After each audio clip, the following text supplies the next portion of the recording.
আপনারা জানেন যে আন্তর্জাতিক অপরাধ ট্রাইব্যুনাল আইনের ২১ ধারা মোতাবেক আপিল দায়ের করা এটা অ্যাজ অফ রাইট, অতএব যেখানে অ্যাজ অফ রাইট আপিল দায়ের করা হয় সেখানে শুনানির প্রয়োজন হয় না। এটা দায়ের করা মানেই আপিল গৃহীত হয়েছে মর্মে ধরে নেওয়া হয়। আপিল নিষ্পত্তির জন্য একটা শুনানি হবে, তার জন্য আমাদের আইনে পরিষ্কার করে বলে দেওয়া আছে যে ৬০ দিনের মধ্যে এই আপিলটি নিষ্পত্তি করতে হবে। আমরা আফটার ভ্যাকেশন আমরা ট্রাইব্যুনালে আপিল বিভাগের চেম্বার জাজে এটাকে দ্রুত হিয়ারিংয়ের জন্য অর্থাৎ ফিক্স করার জন্য আনবো, তারপরে মেনশন করে আমরা যত দ্রুত সম্ভব, যেহেতু আইনে ৬০ দিন বলা আছে, আশা করছি তার আগেই অ্যাপিল ডিভিশন এই আপিলটি নিষ্পত্তি করবে। চৌধুরী মামুনের বিষয়টাতে তো যারা শহীদ পরিবার অনেকে ওই সময় বলছিল যে তারা আপিলের জন্য আপনাদের কাছেও যাবে, তো সেই সুযোগটা তো ছিল রাষ্ট্রপক্ষের, যদিও মোরালি যায় না, কিন্তু আইনগত সুযোগ ছিল, আপনারা সেটা করলেন না কেন? না, আইনগত সুযোগও থাকে না, কারণ প্রসিকিউশন যেহেতু বলেছে যে তিনি ফুল অ্যান্ড ট্রু ডিসক্লোজার করেছেন, অর্থাৎ আমরাও আসলে আর করতে পারি না। তবে যদি এখানে যে পক্ষদেরকে আপিল করার সুযোগ আছে তারা চাইলে আপিল করতে পারতেন, আমার জানা মতো এখনো কোনো আপিল হয়নি। আপনি একটা সামাজিক প্রত্যাশার কথা বলেছেন, যে সামাজিক প্রত্যাশা কিভাবে পরিমাপ করা হয় আইনের দৃষ্টিতে, আরেকটা হচ্ছে যে জুলাইয়ে যারা সরাসরি যোদ্ধা ছিলেন তারাও চৌধুরী আব্দুল্লাহ মামুনের মৃত্যুদণ্ড দিয়েছেন, সেটাও তাদের একটা বড় প্রত্যাশা ছিল, সেটা কিভাবে আপনারা মিট আপ করবেন? না, প্রসিকিউশনের কাছে এই ধরনের আপিল দায়ের করার জন্য কেউ এখনো আসেননি। ২ নম্বর কথা হলো যে সামাজিক প্রত্যাশার ব্যাপারে এটা সেটেল প্রিন্সিপাল, এটা অ্যাপিলেট ডিভিশনের জাজমেন্টে এটা বলা আছে যে অপরাধের গ্র্যাভিটি, নৃশংসতা পরিবর্তে বা নৃশংসতার ক্ষেত্রে সামাজিক প্রত্যাশাটা কী থাকে, যে এই ধরনের অফেন্সের ক্ষেত্রে কী ধরনের রায় হলে সমাজের প্রত্যাশা পূরণ হয় এবং ভবিষ্যতে এই ধরনের অপরাধ আর যেন সংঘটিত না হয় সেই ব্যাপারে অপরাধীরা ভীত হয় বা সমাজ মনে করে যে হ্যাঁ সঠিক বিচার হয়েছে, সেটাকেই বলে সামাজিক প্রত্যাশা। সেটাও আমরা একটা গ্রাউন্ড নিয়েছি। আমরা দেখছি যে ট্রাইব্যুনাল থেকে একটা আদেশ ছিল শেখ হাসিনা যেন হেড স্পিচ না দেন, কিন্তু আমরা দেখেছি যে উনি হেড স্পিচ দিয়েই যাচ্ছেন এবং এরপরে আমরা দেখেছি যে প্রসিকিউশন এই বিষয়ে কোনো ব্যবস্থা নেয়নি। শুধু শেখ হাসিনা নয়, এই জুলাই যে বিচার হচ্ছে এটা নিয়ে সবাই অনেকেই হেড স্পিচ দিচ্ছেন।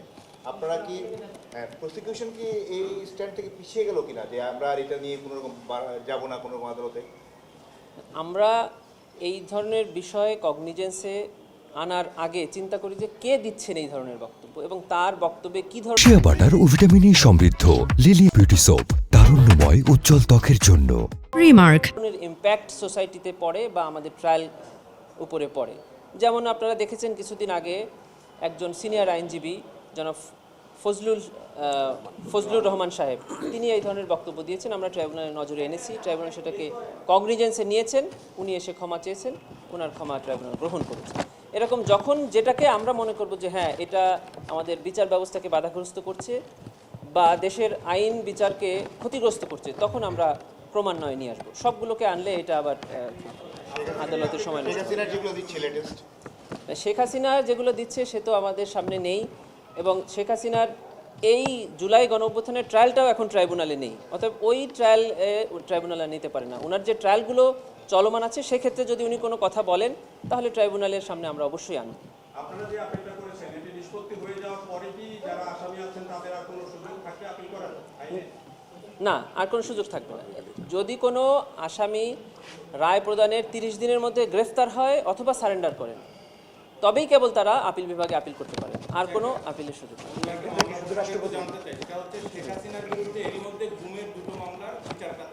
জি, এবং এই যারা অভিযোগ তারা হচ্ছে গুমের শিকার হয়ে এসে জীবিত এসে তারা অভিযোগ করেছেন, কিন্তু যেসব গুমের এখনো কোনো হদিস পাওয়া যায়নি, মারা গেছে, এই সমস্ত গুমের বিষয়ে কি আলাদা মামলা হবে বা সেরকম প্রসেসিং? জি, দেখেন এটা একটা প্রসিকিউশনের স্ট্র্যাটেজি, এটা চিফ প্রসিকিউটর মহোদয় নির্ধারণ করেন যে কোন মামলাটি উনি আগে নিয়ে আসবেন।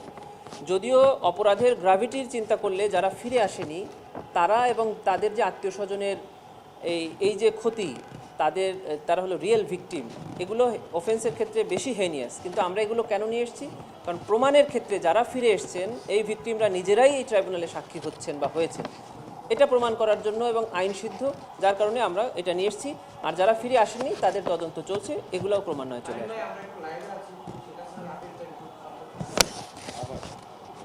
যে আপনারা জানেন যে গত 17 নভেম্বর 2025 তারিখে পুনর্গঠিত আন্তর্জাতিক অপরাধ ট্রাইব্যুনাল প্রথম রায় প্রদান করেছে। সেই রায়ে জুলাই গণঅভ্যুত্থানে সংগঠিত মানবতাবিরোধী অপরাধের অভিযোগে সাবেক প্রধানমন্ত্রী শেখ হাসিনা এবং সাবেক স্বরাষ্ট্রমন্ত্রী আসাদুজ্জামান খান কামালকে 3টি অভিযোগেই শাস্তি প্রদান করা হয়েছে। তার প্রথম অভিযোগে এই 2 আসামিকে আমৃত্যু কারাদণ্ডের রায় প্রদান করেছিলেন ট্রাইব্যুনাল এবং বাকি 2টি অভিযোগকে একত্রিত করে মৃত্যুদণ্ডের আদেশ প্রদান করেছেন।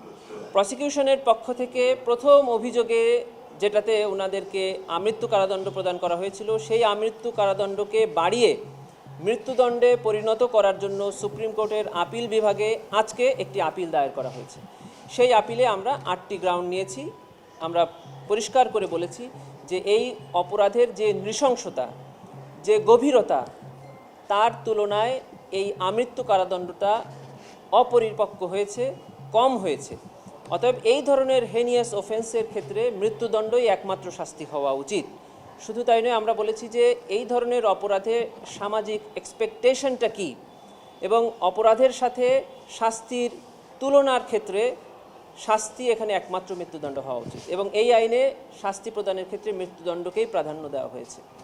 যার কারণে এই যে তাদের নির্দেশ এবং উস্কানিতে 1400-এর অধিক মানুষ শহীদ হয়েছেন, 25,000-এর বেশি মানুষ আহত হয়েছেন, এই অপরাধের শাস্তি একমাত্র মৃত্যুদণ্ডই হওয়া উচিত।